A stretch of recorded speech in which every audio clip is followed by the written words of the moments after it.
Okay. Back in the library. Hey, got Chinese one? Yeah.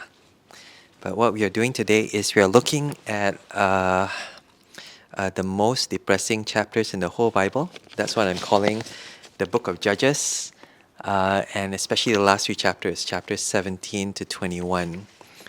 And I already did the first part in another video. Today I'm continuing with Judges chapter 18. So this is part 2 lah. And so don't be too depressed. Okay, so let's look at Judges chapter 18. In those days, Israel had no king.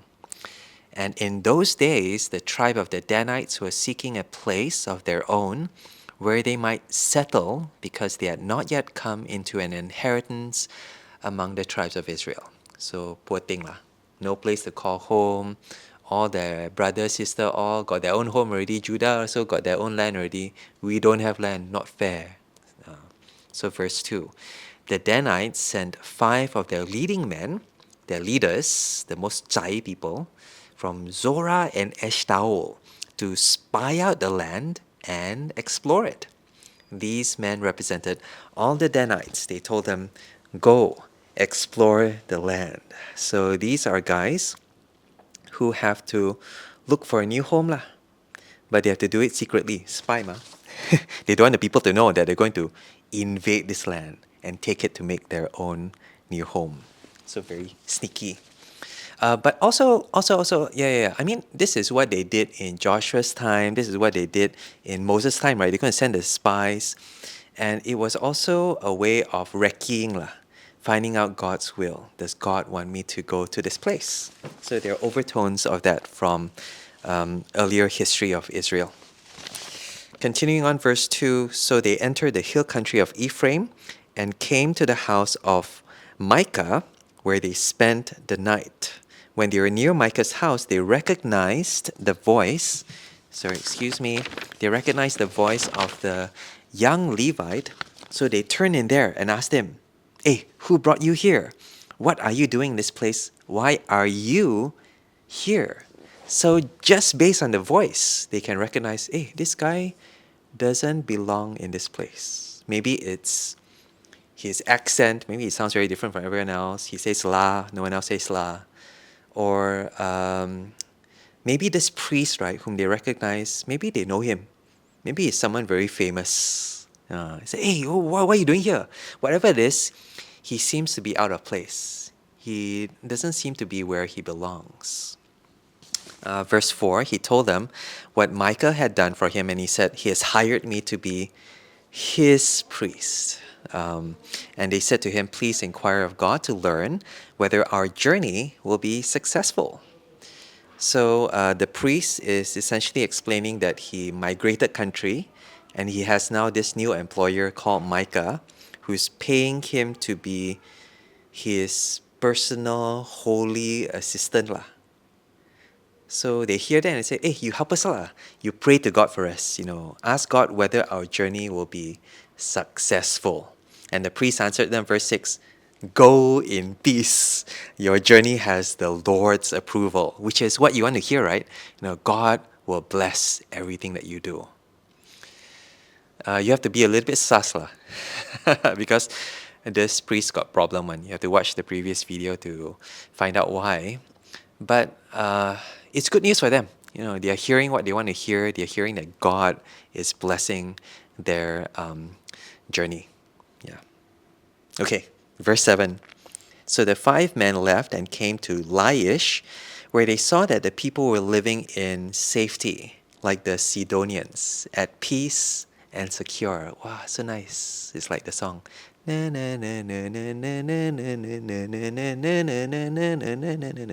that one. And then everyone's happy, everyone's doing their own thing. And then it says, and since their land lacked nothing, they were prosperous. So very atas neighborhood.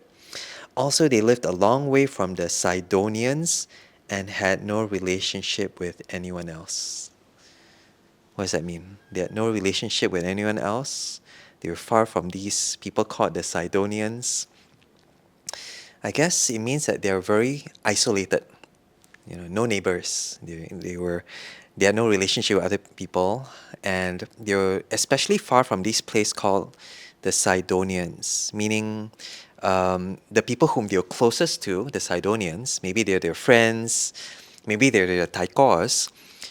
Even if they want to help them, they're very, very far away. So, in other words, again, very isolated, they're on their own, and it's a very atas neighborhood, and it's a very peaceful people. That means they don't takao with the people around them. And yeah, so sitting ducks. Verse 8, when they returned, meaning the spies, the five guys, they returned. Maybe they started the Five Guys burger chain.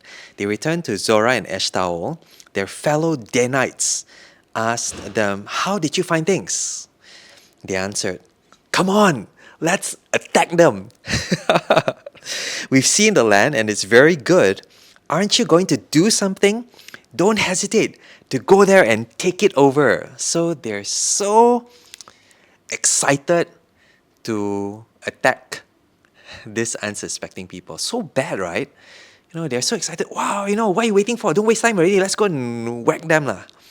And then verse 10, when you get there, you'll find an unsuspecting people. There you go. They won't see it coming.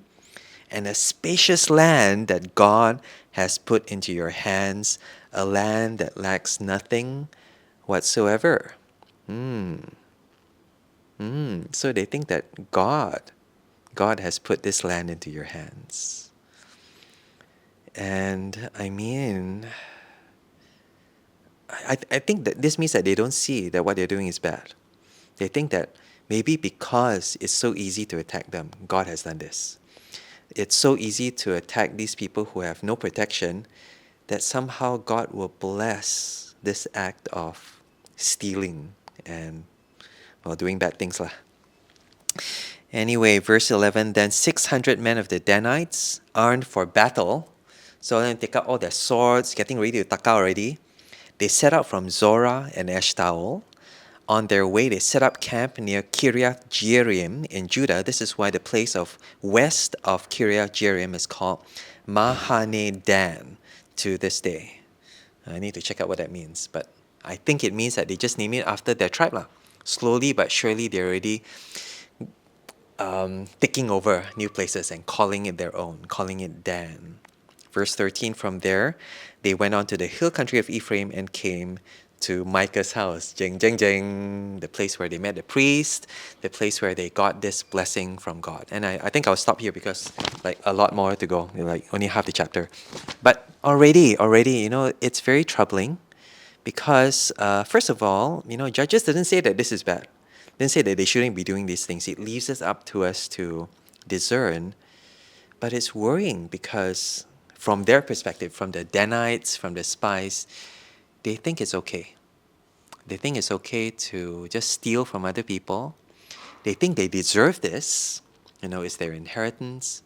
But most worryingly, they think it's okay. They think they deserve this because they think that God has blessed them. Verse 10 again, that God has put in your hands. And you have to wonder why. Is it because it's groupthink? Everyone thinks this as a group, therefore it's okay? Is it because maybe even the priest has kind of given them a very false impression? Remember that dodgy priest again says, go. God will bless your journey. You have the Lord's approval.